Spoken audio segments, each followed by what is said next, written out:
Cheers to your absolute nerve.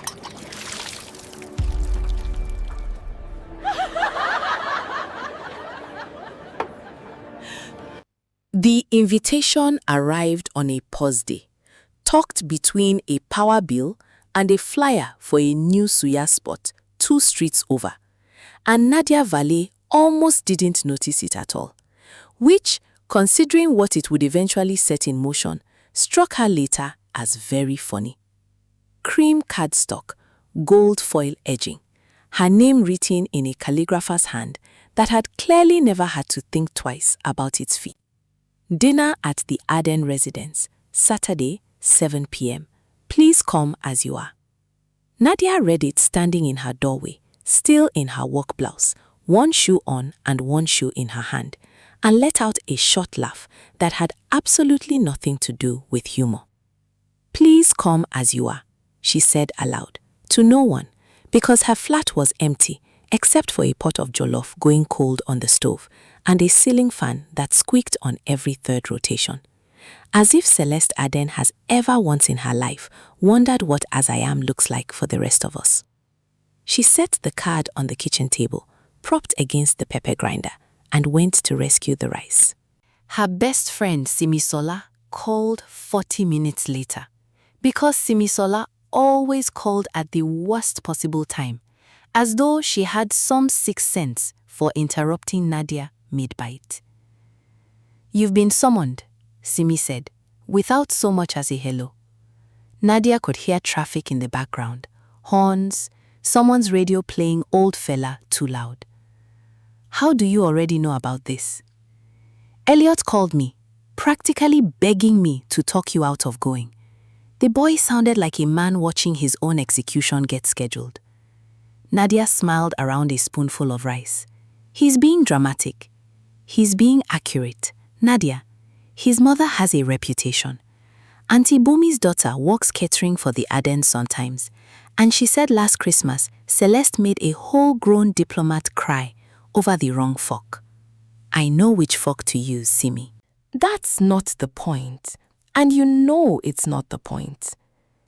A pause. The particular pause Simi used right before she said something she'd clearly been rehearsing. Are you going to tell them about? She lowered her voice theatrically, as though Celeste Aden might be listening through the phone line. Everything? Nadia looked at the cream card propped against the pepper grinder, gold foil catching the kitchen light. No, she said simply. Nadia, I mean it, Simi.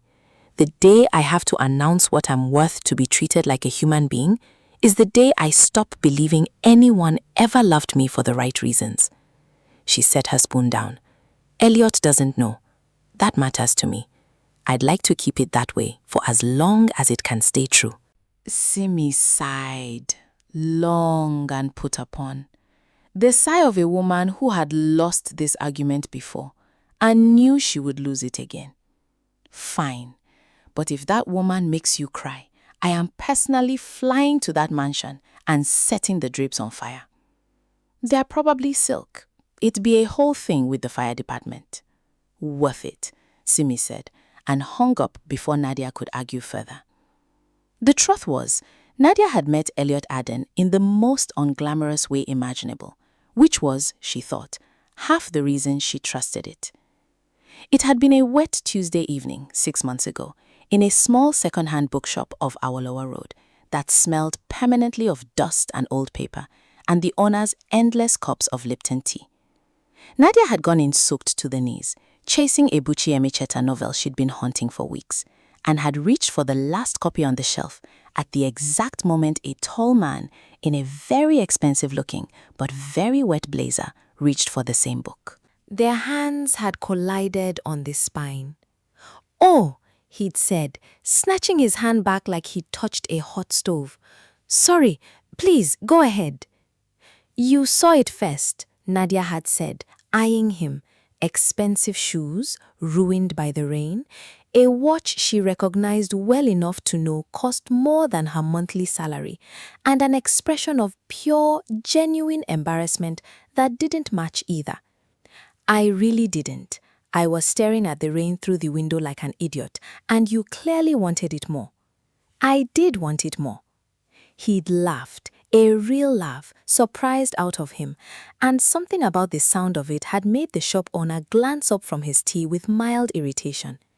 Then it's yours. I'll find another copy. Or, he'd added, with the reckless, hopeful boldness of a man who knew he was about to make a fool of himself, you could let me buy you a coffee while we argue about who deserves it more. I don't negotiate with strangers who don't know my name. Elliot, he'd said instantly, offering his soaked hand again. Nadia, she'd said, and shaking it, and that, as far as she was concerned, had been the whole of the beginning. He hadn't known, that night or for a long while after, that the woman sharing suya with him on plastic chairs outside the shop, arguing passionately about whether Emacheta or Adichie wrote better mothers, sat on the board of a fund most bankers in Lagos would recognize by name alone. He knew she worked in finance. He knew she was sharp enough to make him feel pleasantly like the less intelligent person in most rooms. He knew she corrected his pepper tolerance with the seriousness of a woman correcting a moral failing. He did not know she was rich. He fell in love with her anyway, which was, in Nadia's private accounting, the only fact about him that had ever really mattered. "You're doing the thing," Elliot said now, 3 nights before the dinner, joining her on the narrow balcony of her Yaba flat, with 2 bottles of cold Fanta and a nylon bag of suya balanced expertly in one hand. Below them, the street sold roasted corn and phone credit under a single flickering streetlight. What thing? The thing where you go quiet and start doing math in your head.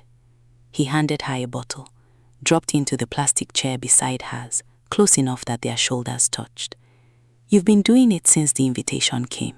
I don't do math in my head, Elliot. That's what calculators are for."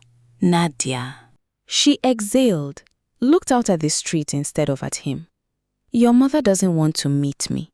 She wants to measure me. There's a difference."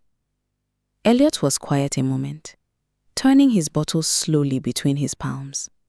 "I know," he admitted. And the honesty of it, the lack of any attempt to soften it, was so unlike the family he came from, that Nadia finally looked at him. "I've tried to talk her out of it.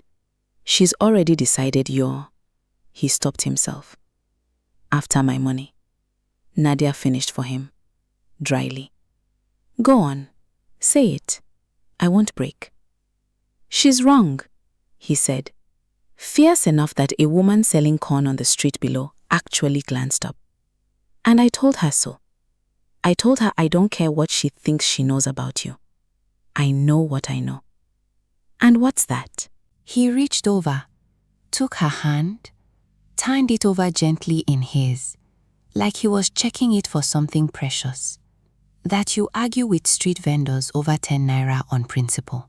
That you've read every book in that shop twice. That you once made me cry a little bit. Don't repeat that. Talking about your father's shop closing.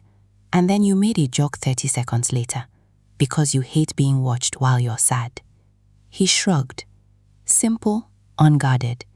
"I don't need a dinner to know who you are, Nadia. My mother does. That's her problem, not ours." Nadia looked at their joined hands for a long moment, at the easy, unpracticed way he held hers. No performance in it at all. "I'll come to the dinner," she said finally. "You don't have to. I want to." She smiled, small and private. "I'd like to meet the woman who raised a man who cried over suya and a bookshop story." Friday night, alone, Nadia called Adrian Cole. He picked up on the second ring, as always, brisk and unbothered. A man who had built his entire career on sounding like nothing in the world could surprise him. "Please tell me," he said, without preamble, "that you are not seriously going to that dinner." "I'm going," Nadia said, standing at her window, watching the gold-red smear of Lagos traffic crawl below. I need the Meridian file ready by Monday morning. All of it. Quiet, structured. Nothing that touches the press until I say so. A pause. She could practically hear him doing sums in her head. Aden Holdings, he said slowly. You are actually doing it. I'm not doing anything yet, Adrian. I'm simply making sure that if a door needs closing on Monday morning, I'm the one with my hand on it. They don't know who you are. Nadia watched a yellow bus force its way through an impossible gap in traffic, horns blaring in protest. That, she said, is rather the point. She hung up before he could ask her the real question, the one she could hear sitting underneath his silence, unspoken but obvious. Are you doing this for the deal, or because of what they are about to do to you tomorrow night? She wasn't entirely sure herself which answer was the honest one. Possibly both. Possibly it didn't matter yet. Saturday evening, she dressed with more care than she let herself admit. A fitted navy dress, modest at the neckline, her hair pressed sleek and pinned back so nothing pulled attention from her face. A careful wing of eyeliner, sharp but understated, done not for the Adens, but because she liked who she saw in the mirror when her eyes looked like that. Small gold hoops, low heels, sensible enough to walk in, elegant enough not to apologize for themselves. She looked, if anyone had asked, exactly like what she was pretending to be. A lovely, unremarkable young woman, walking of her own free will into a house built to make her feel small. Elliot met her at the gate himself, and when he saw her, something in his face simply came undone with pleasure, unguarded as always. You look incredible, he said, and it was so plainly true in his voice that she almost forgot to be nervous. So do you, she said, reaching up to straighten his collar, which didn't need straightening. Behind him, the great carved doors of the Aden mansion swung open, spilling gold light onto the drive, and Celeste Aden stood framed in it, ivory silk, diamonds at her throat, her winged liner sharp enough to cut, her smile already fixed in place, like a woman who had rehearsed this exact moment in a mirror. You must be Nadia, she said, her gaze traveling once, slowly, from Nadia's shoes to her hair, cataloguing and dismissing in a single unhurried sweep. How brave of you to come as you are. Somewhere behind her, in the honeyed light of the hallway, Victoria Laurent rose from a velvet chair, like a woman stepping into a photograph she'd been waiting her whole life to pose for. Black silk hair sliding over one bare shoulder, her smile sharpening pleasantly into something with teeth. Nadia, Victoria said, warm as a knife wrapped in silk. We've heard so much about you. Nadia smiled back, calm, unhurried, immovable, and stepped over the threshold. None of them noticed the small, private curve at the corner of her mouth, the one that had nothing to do with politeness and everything to do with a folder sitting, locked in Adrian Cole's office, waiting patiently for Monday morning. The Aden dining room was built to remind guests of their smallness. The ceiling soared 2 stories, hung with a chandelier that scattered gold light across a table long enough to seat 20, though tonight only 6 places had been laid. Floor-to-ceiling windows looked out over flood-lit gardens and a pool shaped like a teardrop, and beneath the polite hum of a string quartet piped in from hidden speakers, Nadia could hear the particular silence of old money, the kind that never announced itself because it assumed the room already understood. She was seated where she was directed, beside Elliot, across from Victoria, whose black hair had been swept into a low, glossy chignon that bared her long neck, diamond drops swinging gently at her ears every time she turned her head, which was often and always towards Nadia turns a stone under light to find its flaw. Sebastian Aden, sat at the head of the table, broad-shouldered, silver at the temples, Elliot's same warm eyes, gone carefully neutral in his wife's presence. He gave Nadia a small nod as she sat, almost kind, almost apologetic, the nod of a man who had watched this exact performance before and had long since stopped trying to interrupt it.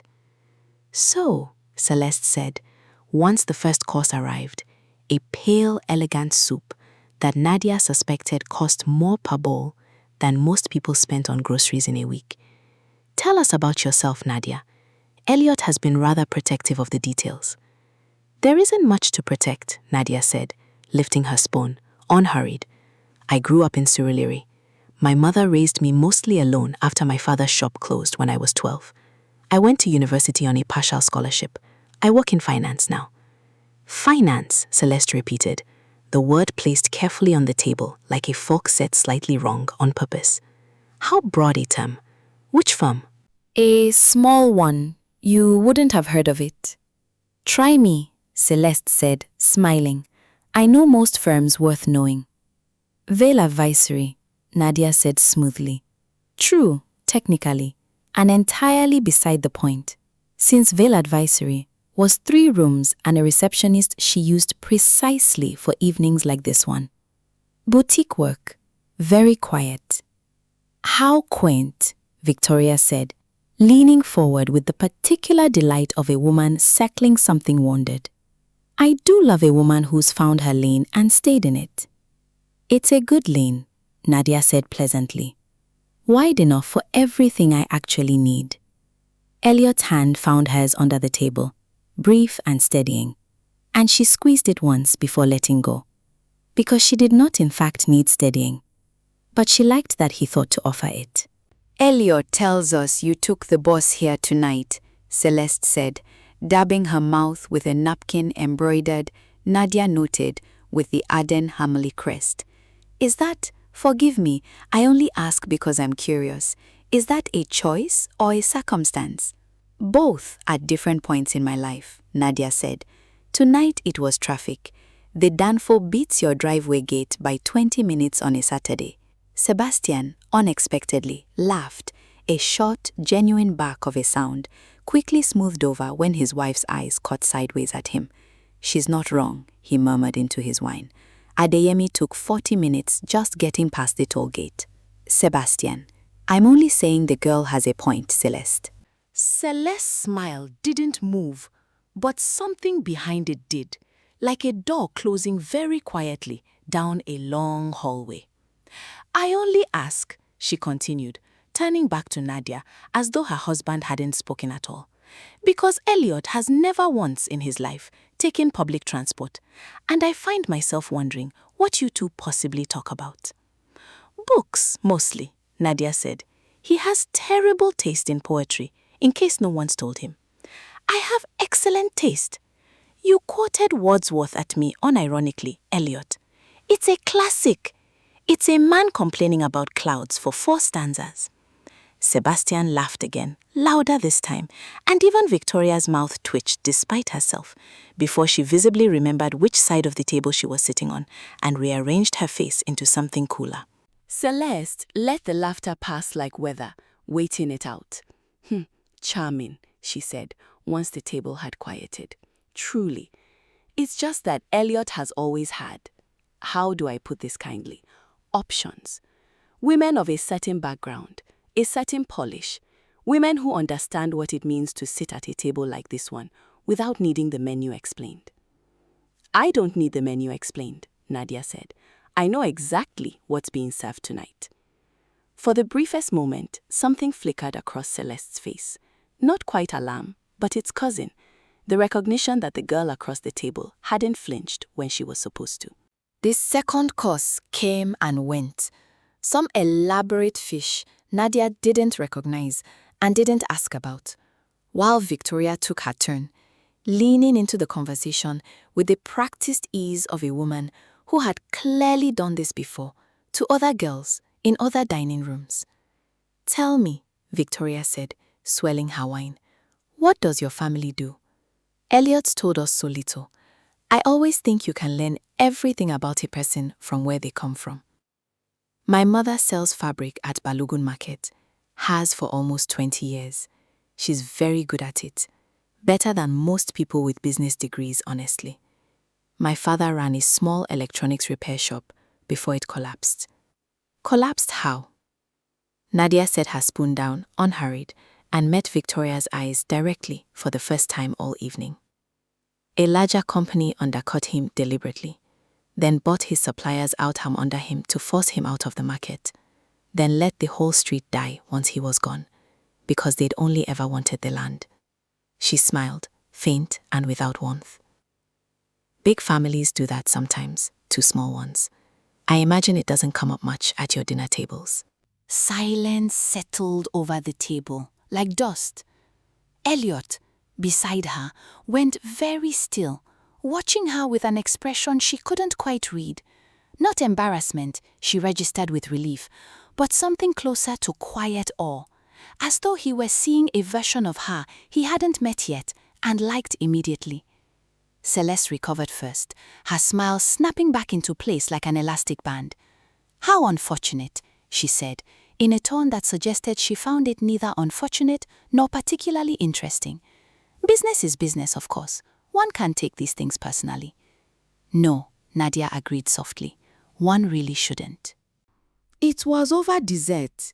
A chocolate tart, so rich, Nadia only managed 3 bites, that Celeste finally set down her fork, folded her hands, and let the evening arrive at the place it had always been heading. "Nadia," she said, "I want to be honest with you, because I think you are clearly an intelligent girl. And intelligent girls deserve honesty, rather than theatrics." "I'd appreciate that," Nadia said. "My son is going to inherit a great deal. Aden holdings, the shipping interests, the property portfolio. It's substantial, and it comes with a great deal of scrutiny, expectation, weight. The woman beside him will need to carry that weight too. Not just love him, carry it." She reached, unhurried, into a small clutch beside her plate and withdrew a plain white envelope, setting it on the white tablecloth between them with 2 fingers, as though it might dirty her hand to hold it longer. "I think you understand what I'm offering. I think it's a generous amount. And I think if you're as clever as you clearly are, you'll take it, and you'll let my son build the life he was born for, with someone equipped to stand in it beside him." The table went utterly silent. Even the string quartet, somewhere in its hidden speakers, seemed to hold its breath. "Mother," Elliot started, half rising. "Elliot," Celeste said, without looking at him, "sit down. This is between the two of us." Nadia looked at the envelope for a long moment. Then she looked up, past Celeste's perfect winged liner, past 30 years of careful, curated cruelty, into eyes that were, underneath everything, simply frightened of losing control of a story she'd already written the ending to. Victoria was smiling. Sebastian had gone very still, staring at his wine like a man who wished, quite badly, to be anywhere else in the world. Nadia reached out, unhurried, and picked up the envelope. "Thank you," she said quietly. Celeste's smile widened, victorious, final, already halfway to relaying this story to her friends at brunch. Nadia slid the envelope into her small clutch, closed it with a soft click, and looked back up, her voice as calm and even as it had been all night.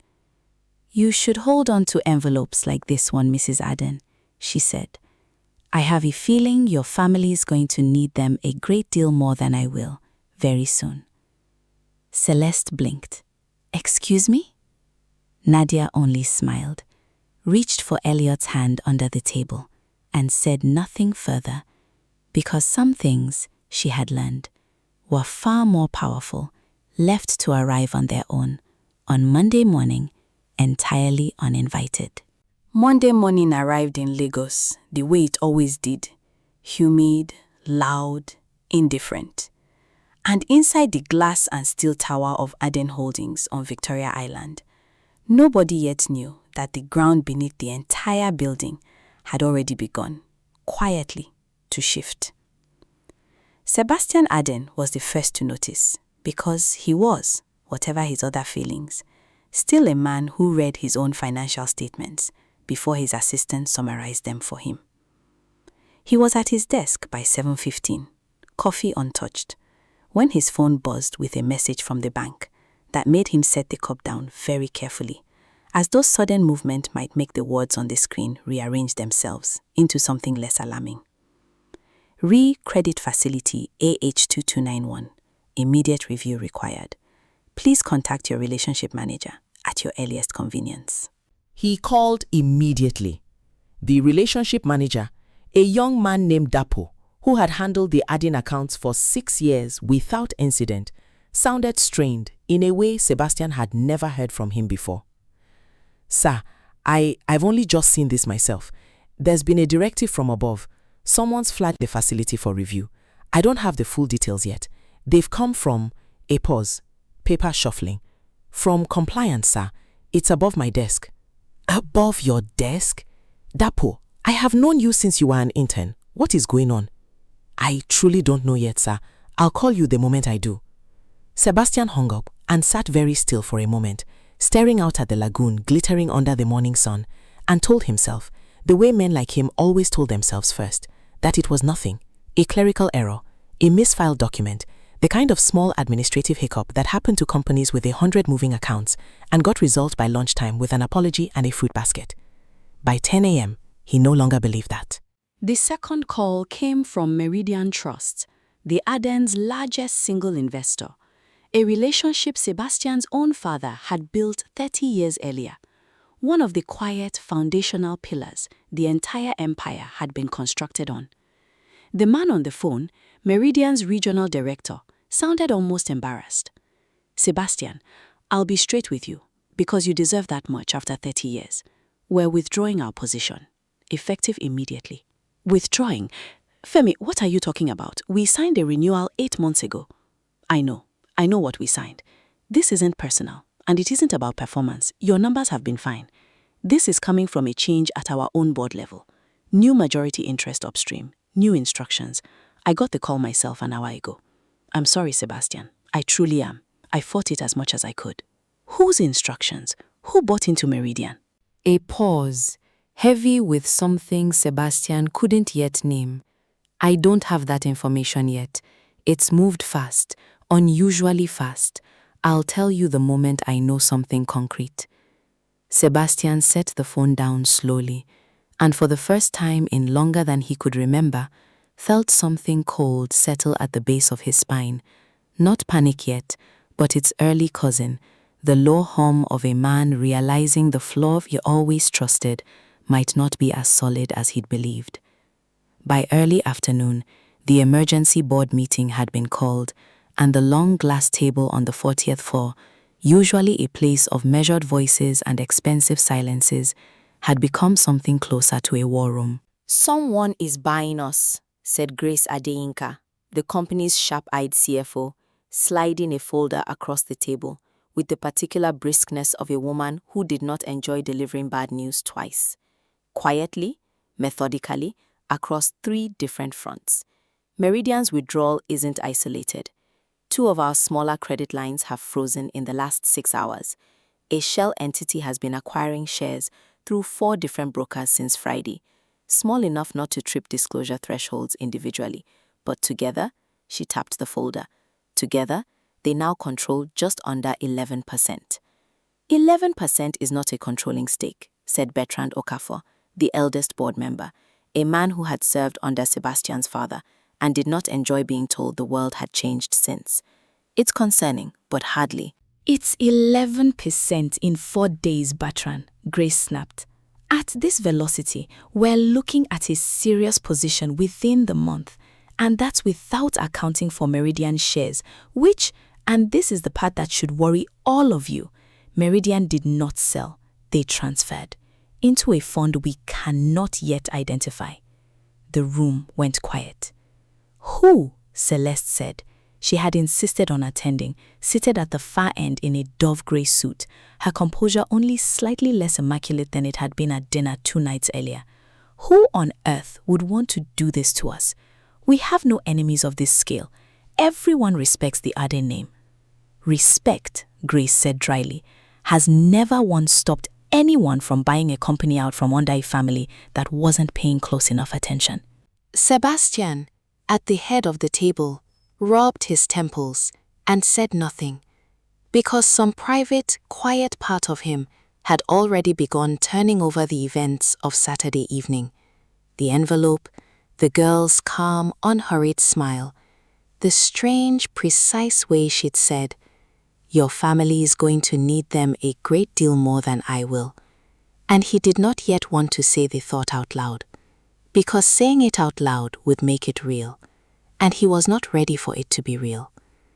Elliot found out that evening, not from the board, but from Nadia herself, in the quietest way possible.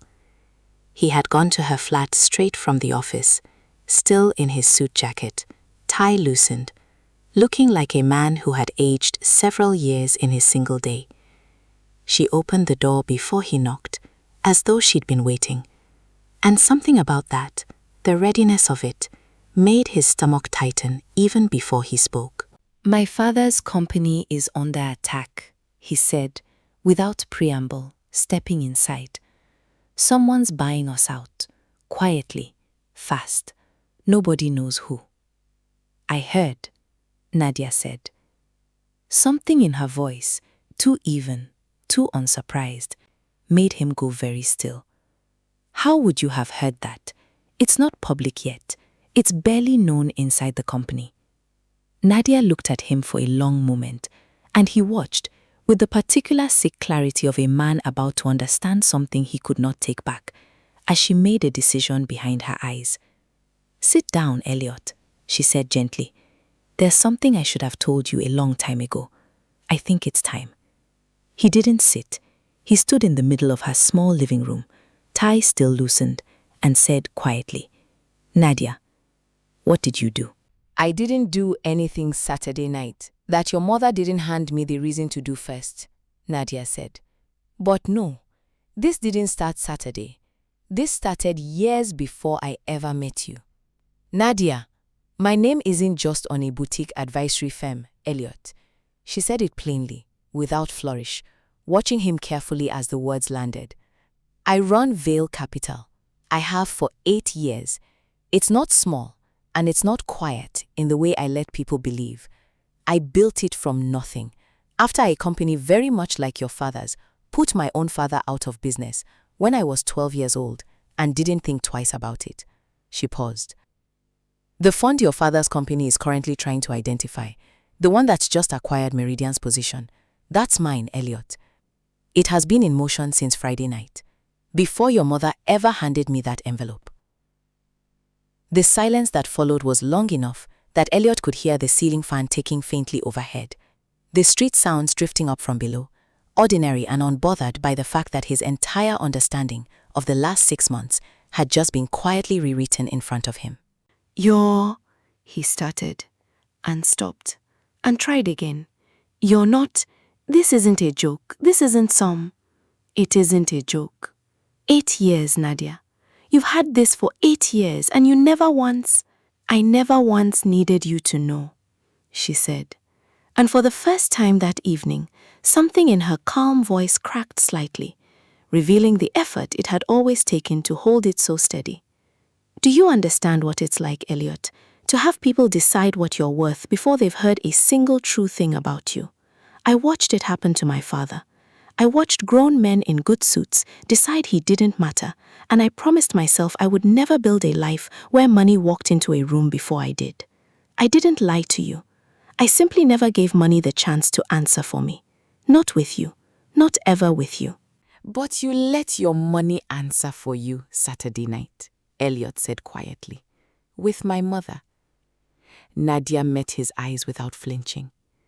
"Your mother handed a stranger an envelope and asked her to disappear for the right price," she said. She didn't do that to Nadia, the woman she'd known for 6 months. She did it to a shape she'd already decided was small enough to buy. I let the shape answer her, Elliot. That's all.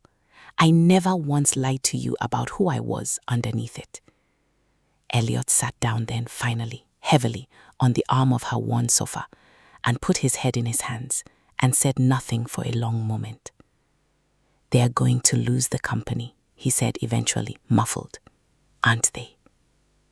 That, Nadia said quietly, sitting beside him, depends entirely on what happens next, and on people I haven't decided yet whether I still trust. Elliot lifted his head and looked at her. Really looked. The way he had that first wet evening in the bookshop, searching for something honest underneath the surface of her, and asked the only question that mattered to him in that moment, quiet and unguarded. Do you still want me, now that I know? Nadia was quiet for a long time before she answered, because it was, she realized, the exact question she had been asking herself all along, just turned around and handed back to her. I don't know yet, she said honestly, but I know I wanted you before any of this. I know that much is true. The rest, she said softly, we're going to have to find out together.